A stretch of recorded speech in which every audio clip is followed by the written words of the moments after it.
আসসালামু আলাইকুম এভরিওয়ান। কেমন আছেন আপনারা সবাই? আশা করি অনেক ভালো আছেন। আমরাও আলহামদুলিল্লাহ অনেক ভালো আছি। চলে আসলাম নতুন একটা ভিডিও নিয়ে। আশা করি আপনাদের আজকের ভিডিওটা অনেক ভালো লাগবে। সো বন্ধুরা, ঘুম থেকে উঠেই দেখি আজকে আকাশটা এরকম দুম মেরে রয়েছে, যে কোনো সময় বৃষ্টি পড়বে। আমি আজকে ভাবলাম যে অনেক অনেক কাপড় চোপড় ধুয়ে দিব, বাট আমার মনে হয় আজকে আর কাপড় চোপড় ধোয়া হবে না। যাই হোক, কাপড় চোপড় যেহেতু ধুতেই পারবো না, সকালে নাস্তাটা রেডি করে ফেলি। তো সকালে আজকে আমরা ফ্রাইড রাইস বানিয়ে ফেলেছি। এরকম গত রাতের ভাত দিয়ে আমার মতো কে কে ডিম দিয়ে ফ্রাইড রাইস করো, অবশ্যই কিন্তু আমাকে কমেন্টস করে জানাবে। ছোটোবেলায় এই ভাত ভাজাটা আমার খুবই খুবই পছন্দের ছিল। এখন আমার মেয়েও এটা খেতে খুব পছন্দ করে। সো আমি কিন্তু প্রায় আয়াতকে এটা বানিয়ে দিই, আর ও অনেক ইয়ামি করে এটা খেয়ে নেয়। কথা বলতে বলতে দেখি বৃষ্টি নেমে পড়েছে। এত সুন্দর লাগছিল আজকে। বৃষ্টিটা একদম ঝিরিঝিরি করে পড়ছে, অনেক বেশি জোরেও না, অনেক বেশি আস্তেও না।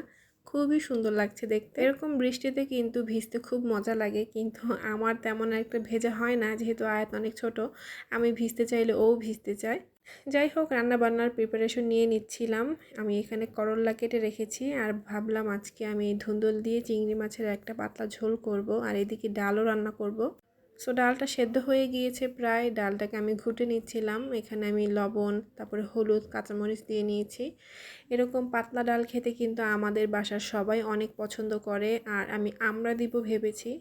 তো ডাল রান্না করতে করতে আমার গ্যাস একদমই শেষ হয়ে গিয়েছে। কি আর করার, আমি তখন রাইস কুকারে বসিয়ে দিয়েছি ডালটা। আর এদিকে আমার একটা মিনি কুকার আছে, এটার মধ্যে এখন আমি ডালের জন্য বাগারটাকে সুন্দর করে ভেজে নিচ্ছিলাম।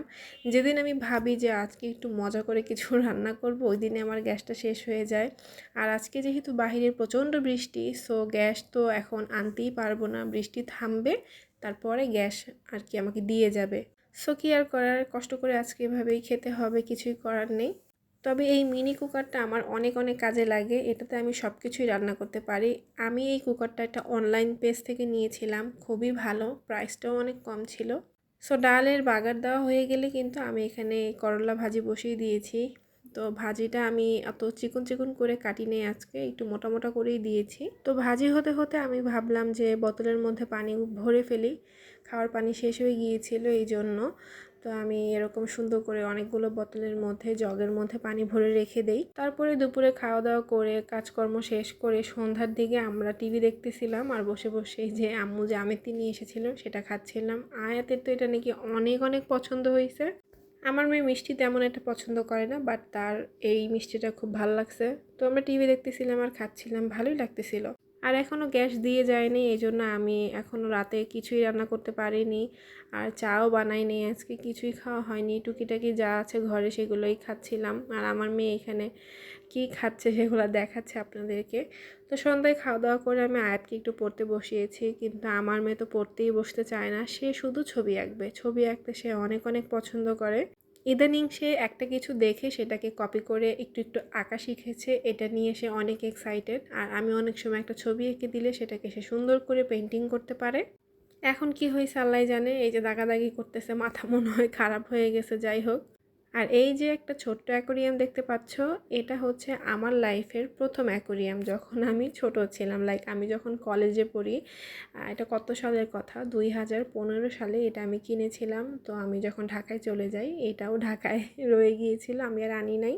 তো আম্মুকে এবার বলছি, পরে আম্মু এটা নিয়ে আসছে। তো এর মধ্যে আমি 2-3টা চিংড়ি মাছ আর কয়েকটা গাপ্পি মাছ দিয়েছি। তো এই গাপ্পি আবার অক্সিজেন ছাড়াই থাকে, সো ওদের অক্সিজেন লাগে না, এই জন্য আমি এটার মধ্যেই রেখে দিলাম। আমাদের বাসায় কিন্তু আরও অনেক গাপ্পি আছে, গাপ্পিদের অনেক বাচ্চাও হয়েছে। তোমাদের যদি কারো লাগে তোমরা কিন্তু বইলো, তোমাদেরকে দিতে পারবো, কোনো সমস্যা নাই। তো আজকের ভিডিওটা এই পর্যন্তই। কথা বলতে বলতে এখানেই শেষ করে দিচ্ছি। ভালো লাগলে কিন্তু অবশ্যই পরিবার পরিজনের সাথে আমাদের ভিডিওটা শেয়ার করো, আর লাইক কমেন্টস করে সবসময় পাশে থেকো। ধন্যবাদ।